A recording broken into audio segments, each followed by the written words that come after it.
Hello guys, good morning, good afternoon, good evening all of you.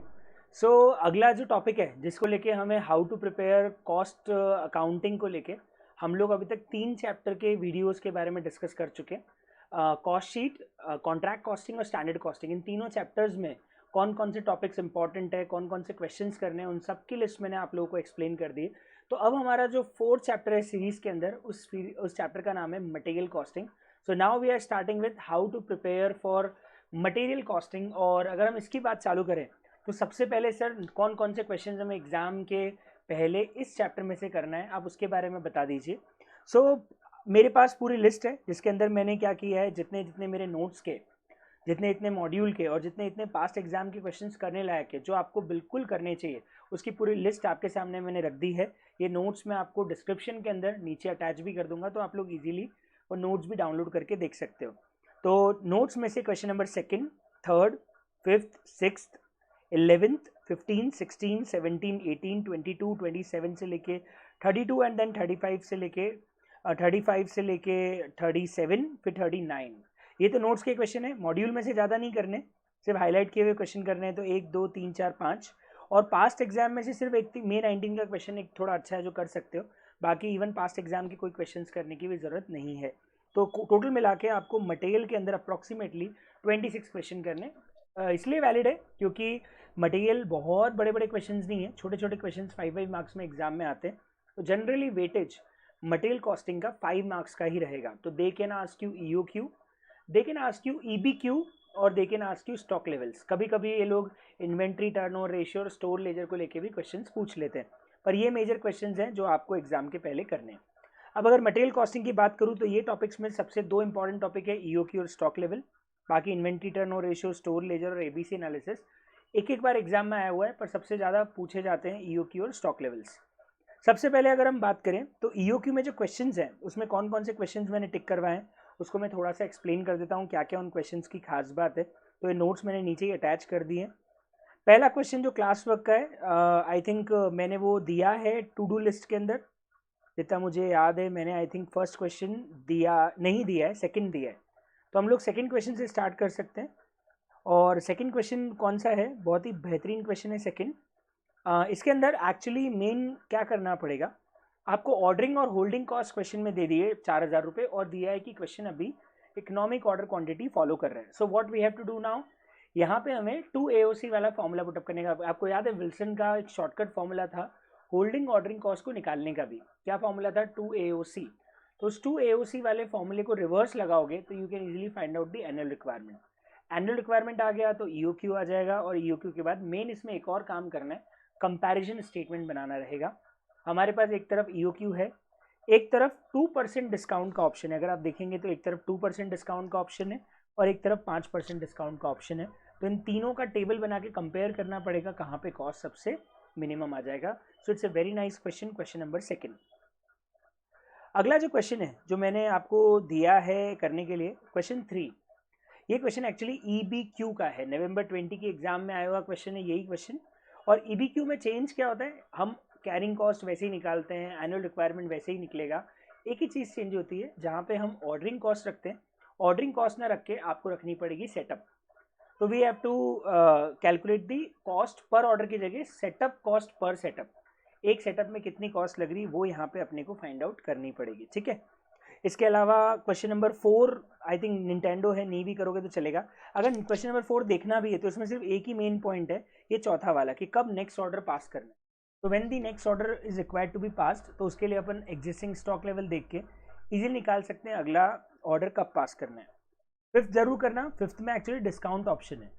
तो holding ordering cost minus discount करके आपको compare करना पड़ेगा चारों पांचों ऑल्टरनेटिव्स में कहाँ पे कॉस्ट सबसे कम आ रही है। तो टेबल बन जाएगी, holding cost, ordering cost minus discount, उससे एक क्वेश्चन हो जाएगा। और 6 क्वेश्चन भी करना, क्योंकि 6 क्वेश्चन के अंदर आपको ऑर्डरिंग, होल्डिंग और परचेजिंग कॉस्ट तीनों का टोटल करके इसको निकालना है। तो purchase cost plus ordering plus holding, उससे हमें टोटल कॉस्ट फाइंड आउट करनी है, जहाँ पे मिनिमम आ जाएगी वो वाला हो जाएगा हमारा ऑप्टिमम लेवल। तो ये दोनों क्वेश्चन जो है 5 और 6, उसमें एक्चुअली विल्सन का शॉर्टकट फॉर्मूला नहीं लगेगा। इन दोनों क्वेश्चन के अंदर आपको टेबल में जाके आपको मिनिमम टोटल कॉस्ट निकालनी पड़ेगी। फिफ्थ वाले क्वेश्चन में परचेज प्राइस का यूज़ नहीं करना है, डिस्काउंट का यूज़ करना है। 6 वाले क्वेश्चन में purchase price plus ordering plus holding से पूरा का पूरा क्वेश्चन करना पड़ेगा। होमवर्क में 7, 8, 9 ये सब छोड़ सकते हो आप, सीधे हम मुद्दे पे आ सकते हैं 11th, ये जरूर करना। 11th क्वेश्चन क्यों अच्छा है, क्योंकि इसमें ईओक्यू और रीऑर्डर लेवल दोनों है और सेफ्टी स्टॉक भी है, तो सेफ्टी स्टॉक पे भी होल्डिंग कॉस्ट निकलती है, तो इसलिए क्वेश्चन अच्छा हो जाता है। इसमें ईओक्यू भी फाइंड आउट करना है, इसमें आरओएल भी फाइंड आउट करना है और इसमें रिडक्शन इन स्टॉक भी वैल्यू निकालनी पड़ेगी। तो very nice question, question number 11 comprehensive question है, बहुत सारी चीज़ें एक ही क्वेश्चन के अंदर कवर हो रही है। नेक्स्ट क्वेश्चन जो आप कर सकते हैं, आपको एग्जाम के पहले करना चाहिए, अगला क्वेश्चन आएगा कौन सा है, स्टॉक लेवल्स में आ जाएंगे हम, और स्टॉक लेवल का अच्छा क्वेश्चन है एक तो 15 कर सकते हो आप। 15 में मेन चीज़ है मैन्युफैक्चर वर्ड यूज हुआ है ZED, इसका मतलब ZED की रिक्वायरमेंट से हमारा एनुअल रिक्वायरमेंट नहीं निकलेगा। एनुअल रिक्वायरमेंट के लिए आपको एक्चुअली नॉर्मल यूजेज का यूज़ करना पड़ेगा, क्योंकि यहाँ पे फिनिश गुड्स की एनुअल रिक्वायरमेंट दी हुई है, हमें रॉ मटेरियल की एनुअल रिक्वायरमेंट चाहिए। बाकी इस क्वेश्चन में सिंपल ROL और ये सारी चीज़ें कैलकुलेट करना है, जो कि बहुत ही आसान है। इसके बाद नेक्स्ट क्वेश्चन जो आपको एग्जाम के लिए करना चाहिए वो है 16 भी अच्छा है। 16 में EOQ भी फाइंड आउट करना है, ऑर्डरिंग होल्डिंग कॉस्ट भी निकालनी है, minimum level ROL maximum level सब निकालना है।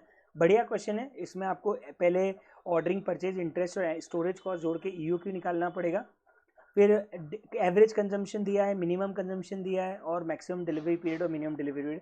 एक और चीज़, इसमें स्टॉक लेवल 5 डेज का मेंटेन करना ऑलरेडी क्वेश्चन में दे रखा है। इसका मतलब स्टॉक लेवल हम कौन से फॉर्मूले से निकालेंगे, इसमें ROL का फॉर्मूला सेफ्टी स्टॉक वाला लगेगा, minimum level plus average consumption into average lead time, उस फॉर्मूले से इस क्वेश्चन को सॉल्व करना पड़ेगा। 17 जरूर करना, मॉड्यूल का क्वेश्चन है, बहुत बढ़िया। इसमें ABC तीनों रॉ मटेरियल के स्टॉक लेवल्स निकलेंगे, लेकिन ध्यान रखना यहाँ पे भी फिनिश गुड्स दिया हुआ है, तो आपको इसको कन्वर्ट करना पड़ेगा मल्टीप्लाई बाय यूजेस पर केजी से रॉ मटेरियल के अंदर, और उसके हिसाब से पूरे के पूरे क्वेश्चन को सॉल्व किया जाएगा। बेहतरीन क्वेश्चन है, जरूर करना क्वेश्चन नंबर 17। 18 करोगे तो भी चलेगा, नहीं करोगे तो भी चलेगा, ठीक ठाक है। 19 भी रिवर्स है, करोगे तो भी चलेगा, नहीं करोगे तो भी चलेगा। अब अपन पीछे आए तो और कौन सा क्वेश्चन करना ही चाहिए। 22 इस क्वेश्चन में प्रोबेबिलिटी लग रही है, आपको ये इवेंट लगाना पड़ेगा कि अगर मैं 500 का सेफ्टी स्टॉक रखता हूँ तो मेरी स्टॉक आउट की रिस्क 0 हो जाएगी, लेकिन अगर मैं 400 का सेफ्टी स्टॉक रखता हूँ तो जो 500 वाला कस्टमर है उसको मैं 100 यूनिट कम दे पाऊंगा, तो 100 का स्टॉक आउट हो जाएगा।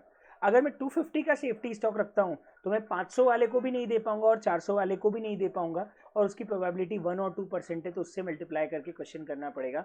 इसमें सिंपल है, सारे ऑल्टरनेटिव ऑप्शन जितने भी हैं उन सबका सेफ्टी स्टॉक कैलकुलेट करके उससे प्रोबेबिलिटी को मल्टीप्लाई करके स्टॉक आउट कॉस्ट निकाली जाएगी। स्टॉक आउट कॉस्ट और कैरिंग कॉस्ट, उन दोनों का यूज़ करके हमें चेक करना पड़ेगा कहाँ पे हमारी कॉस्ट सबसे कम आ रही है। तो बहुत ही बेहतरीन क्वेश्चन है, एक मॉड्यूल में है, बहुत टाइम से एग्जाम में आया नहीं है, आने के पूरे चांस है, बिल्कुल करना क्वेश्चन नंबर 22 को। इसके बाद 23 सेम इसका डिक्टो क्वेश्चन है, छोड़ सकते हो आप।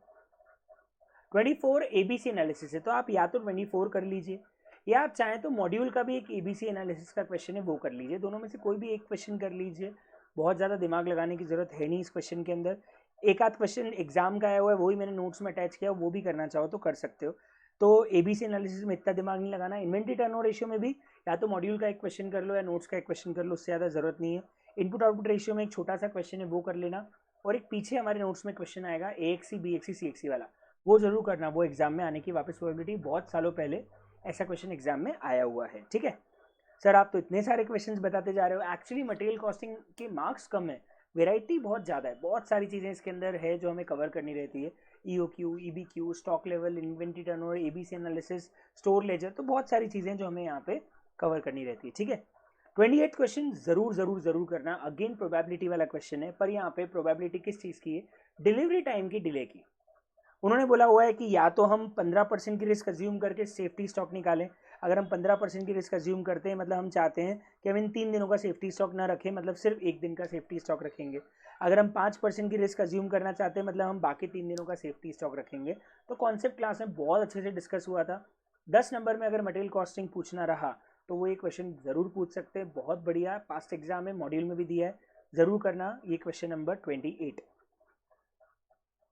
29 क्यों करना, क्योंकि EOQ का एक अच्छा क्वेश्चन है, मतलब EOQ के बेसिक क्वेश्चन तो आ गए हैं, लेकिन EOQ का पास्ट एग्जाम क्वेश्चन में 29 भी आता है, जो बहुत सालों पहले एग्जाम में आया था। आई थिंक अभी रिसेंटली भी एग्जाम में यही क्वेश्चन आया रिसेंटली, तो अभी रिसेंटली एक दो अटेम्प्ट पहले भी यही क्वेश्चन एग्जैक्ट से फिगर चेंज करके आई थिंक May 22 की एग्जाम में भी था, तो बढ़िया क्वेश्चन है, एक बार जरूर लगाना 29। 30 भी लगाना है, ईजी है। 30 में सिर्फ एक अजम्पशन ध्यान रखना, यहाँ पे हमको कंजम्पशन एवरेज दिया हुआ है, लीड टाइम भी एक ही दिया हुआ है, कंजम्पशन भी एक है, लीड टाइम भी एक है, तो हमेशा मानना मिनिमम मैक्सिमम एवरेज तीनों सेम है। सिर्फ एक अजम्पशन के साथ इस क्वेश्चन को करना है, बाकी इस क्वेश्चन में कोई दम वाली बात नहीं है। 31 अगेन बहुत बढ़िया क्वेश्चन। 31 क्यों अच्छा है, क्योंकि 31 के अंदर एक्चुअली ROQ EOQ में 200 का डिफरेंस है, तो पहले EOQ निकालना पड़ेगा, उसमें से 200 क्वांटिटी कम करोगे तो ROQ आएगा। फिर इसके अंदर EOQ के साथ साथ स्टॉक लेवल्स भी कैलकुलेट करने, उसके लिए रिवर्स कैलकुलेशन करके आपको लीड टाइम भी निकालना पड़ेगा। बेहतरीन क्वेश्चन, अगेन अच्छा क्वेश्चन पूछना हुआ तो 31 क्वेश्चन पूछ सकते हैं। बहुत पहले RTP और पास्ट एग्जाम में आ चुका है, वापस आने के चांसेस हैं, जरूर करके जाना ये क्वेश्चन भी। और बताओ सर और कौन सा? 32 ये वो AXC BXC CXC वाला मैं बात कर रहा था, इनपुट आउटपुट रेशियो का क्वेश्चन है, ईजी है, एक बार लगा के चले जाना, समझ में आ जाएगा क्या करना है। रेशियो चेंज करने का बोला उन्होंने बाद में, तो पहले एग्जिस्टिंग सिचुएशन से रेशियो निकालना, रॉ मटेरियल चेंज करके नए का रेशियो कैलकुलेट कर लेना, इक्वेशन बना के क्वेश्चन को सॉल्व करना, आराम से हो जाएगा। 32nd question. इसके बाद ये मॉड्यूल के क्वेश्चन है, इसमें से मैं आपको रिकमेंड करूंगा 35 कर लीजिए। क्यों 35 कर लीजिए? क्योंकि आपको हाईलाइटेड दिख रहा होगा, इसमें एक डेंजर लेवल का कैलकुलेशन भी है, तो और किसी क्वेश्चन में हमने डेंजर लेवल नहीं रखा है, सिर्फ इसी क्वेश्चन में मॉड्यूल में डेंजर लेवल दिया है, तो इसे जरूर करिएगा। 36 भी RTP का क्वेश्चन है। सर ये क्यों करना है? क्योंकि इसमें एक्चुअली ये जो फ्रेट वाला पॉइंट है बहुत बेहतरीन है। इररेस्पेक्टिव ऑफ द क्वांटिटी आपको हर ट्रिप का फ्रेट लग रहा है 28,000, तो हमें सबसे पहले क्या करना पड़ेगा, यहाँ पे लॉसेस भी हैं, तो रिवर्स में जाके लॉस एड बैक करने पड़ेंगे। जैसे फॉर एग्जांपल मुझे 90 यूनिट्स बनानी है और 10% का लॉस है, मतलब मुझे 100 खरीदना पड़ेगा। वैसे यहाँ पे रिक्वायरमेंट दी है, उस रिक्वायरमेंट को लॉस के पहले लाना पड़ेगा और वो परचेज रिक्वायरमेंट आएगी, उससे फिर हमें देखना पड़ेगा कितने चक्कर गाड़ी के लग रहे हैं, उससे हमारा फ्रेट भी कैलकुलेट होगा। बेहतरीन, अच्छा क्वेश्चन है, जरूर करना। RTP का क्वेश्चन है, मॉड्यूल में नहीं मिलेगा, लेकिन रिविजन टेस्ट पेपर में आया हुआ है, प्लस मॉक टेस्ट में भी पूछा हुआ क्वेश्चन है। 37 बहुत बेहतरीन स्टोर लेजर का क्वेश्चन है। क्यों अच्छा है? इसमें एक्चुअली लीड टाइम और कंजम्पशन हमें स्टोर लेजर के रिकॉर्ड से ही निकालने पड़ेंगे। यहाँ पे लीड टाइम दिया नहीं है, लेकिन हम परचेज ऑर्डर और गुड्स रिसीव नोट दोनों के गैप से लीड टाइम समझ सकते हैं कि कब ऑर्डर किया और कब डिलीवरी आई, तो उससे मिनिमम मैक्सिमम एवरेज भी आ जाएगा। कंजम्पशन पर डे भी निकाल सकते हैं, इनकी रिक्वायरमेंट से कितना ये एक बार में कंज्यूम कर लेते हैं, इशू से हम कंजम्पशन पर डे भी निकाल सकते हैं। तो बेहतरीन क्वेश्चन जरूर करना। इसमें store laser plus stock level दोनों को मिक्स कर दिया, तो 10 नंबर में पूछना हुआ तो ऐसा क्वेश्चन आ सकता है। ये क्वेश्चन भी RTP में था और ये क्वेश्चन एग्जाम में पूछा जा सकता है। 38 नहीं भी करोगे तो चलेगा, यू कैन स्किप 38 क्वेश्चन। इसके बाद 39th ये क्वेश्चन एग्जाम में आया हुआ है जो जनवरी 21 में, और ये क्वेश्चन ABC एनालिसिस का है, तो सिर्फ एक बार आप इसको देख लीजिएगा। वैसे इसमें एक अच्छी चीज़ है, उन्होंने ऑलरेडी रैंकिंग बताई कि किसके ऊपर किसको रैंक कितना देना है, तो इसमें कोई खास बात नहीं, सिर्फ परसेंटेज कैलकुलेट करना है। फिर तो उन्होंने खुद ने बताया है कि 15% से ऊपर हुआ तो हम A कैटेगरी में रखेंगे, 6% और 15 के बीच में हुआ तो B, और 6 से कम हुआ तो C में रखेंगे। तो ऑलरेडी आप परसेंटेज कैलकुलेट कर लोगे तो आपको कौन सा A में आ रहा है, कौन सा B में आ रहा है, कौन सा C में आ रहा है, वो इजीली समझ में आ जाएगा। इसका प्रेजेंटेशन देखना है तो आप सजेस्टेड आंसर डाउनलोड करके इसका प्रेजेंटेशन एक बार देख सकते हो, पर ये अच्छा क्वेश्चन है। अब मॉड्यूल पे आते हैं, मॉड्यूल में से कौन सा क्वेश्चन करना है, मैं एक बार स्टार्टिंग में वो लिस्ट निकाल लेता हूँ। टू डू की मॉड्यूल में मैंने कौन कौन से करने की बात की, सिर्फ उन्हीं के बारे में हम बात कर लेते हैं, बाकी क्वेश्चन देखने की जरूरत ही नहीं है। टू डू लिस्ट में से मॉड्यूल में सिर्फ इलिस्ट्रेशन 1 और 2 है, और 12 और 15 है, और एक प्रैक्टिस क्वेश्चन 8 है। तो 1, 2, 12, 15 और प्रैक्टिस क्वेश्चन नंबर 8। चलिए अब हम मॉड्यूल देख लेते हैं।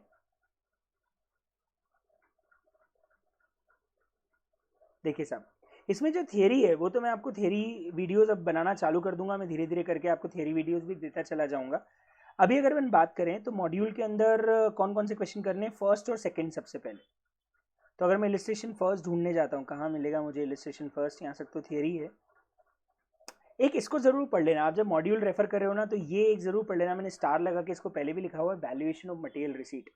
वो लोग कई बार थियरी में पॉइंट पूछ लेते हैं कि किन किन चीज़ों को मटेरियल कॉस्ट में प्लस माइनस करते हैं, मतलब ट्रेड डिस्काउंट का क्या होता है, क्वांटिटी डिस्काउंट का क्या होता है, सब्सिडीज़ का क्या होता है, GST का क्या होता है, टैक्सेस का क्या होता है। तो ये एक बार आप ज़रूर देख लीजिएगा मॉड्यूल से। ये दिया हुआ है मॉड्यूल में ऑन पेज नंबर 2.11। तो ये जरूर पढ़ लीजिएगा एक बार थियरी। इलिस्ट्रेशन 1 जरूर करना, ये मटेरियल कॉस्ट का सिंपल कैलकुलेशन है जो हमने ऊपर अभी जिक्र किया ना थियरी का, उसी से बेस्ड ये मटेरियल कॉस्ट का कैलकुलेशन है, और इलिस्ट्रेशन 2 में ही मटेरियल कॉस्ट का कैलकुलेशन है, तो दोनों क्वेश्चन जरूर कर लेना।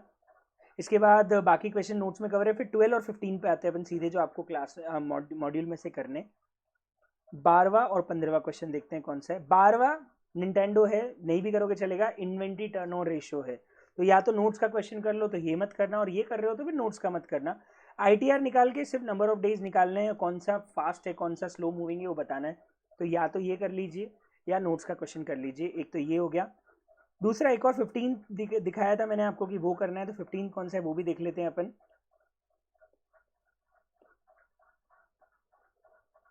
15वां क्वेश्चन, इलस्ट्रेशन नंबर 15।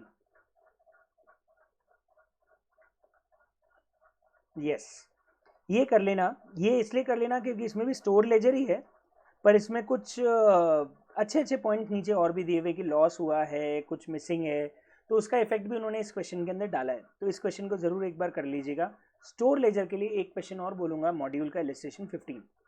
अब इसके बाद प्रैक्टिस क्वेश्चन नंबर 8 है, तो वो देख लेते हैं। उसमें कुछ खास बात हो तो मैं बता दूंगा, अदरवाइज वो भी एक बार रिवाइज करना है। Again practice question number 8 store laser का है, तो बहुत हो गया यार क्वेश्चन, ये नहीं भी करोगे तो चलेगा, आप इसको उड़ा सकते हो। प्रैक्टिस क्वेश्चन नंबर 8 नहीं भी करोगे तो चलेगा, बाकी जितने क्वेश्चन मैंने आपको बताए हैं सब कर लीजिएगा। ये जो नोट्स है ये आपको मैं डिस्क्रिप्शन में दे दूंगा। आई होप अब आप मटेरियल कॉस्टिंग को अच्छे से रिवाइज कर लोगे। अब मैं आगे और ऐसे ही चैप्टर्स डालते जाऊंगा, आप लोग रिवाइज करते जाइए। एक मॉक टेस्ट अभी नाहटा पे बहुत सारे बच्चों ने दिया भी था, अब एक मॉक टेस्ट और होगा नेक्स्ट 16 सितंबर के आसपास, वो मॉक टेस्ट सीरीज चालू होने वाली है। तो उसके लिए मटेरियल कॉस्टिंग और ये सारे चैप्टर्स आपको प्रिपेयर करने रहेंगे, तो मैं एक एक करके सारे चैप्टर्स के बारे में डालता जाऊंगा कैसे उसको प्रिपेयर करना है। आगे आपको सीरीज में और चैप्टर्स मिल जाएंगे। साथ साथ में थियरी लेक्चर्स जो हैं वो भी मैं धीरे धीरे रिकॉर्ड करके आप लोगों को उसकी लिंक दे दूंगा, तो वो भी आप बाइट्स छोटे छोटे 15-15, 20-20 मिनट के लेक्चर्स आपको देखने रहेंगे। उसमें बहुत सारी थियरी आप लोगों की कवर हो जाएगी, तो साथ साथ में उसको भी कवर करते जाइएगा। Thank you, good day, enjoy, bye bye, thank you everyone.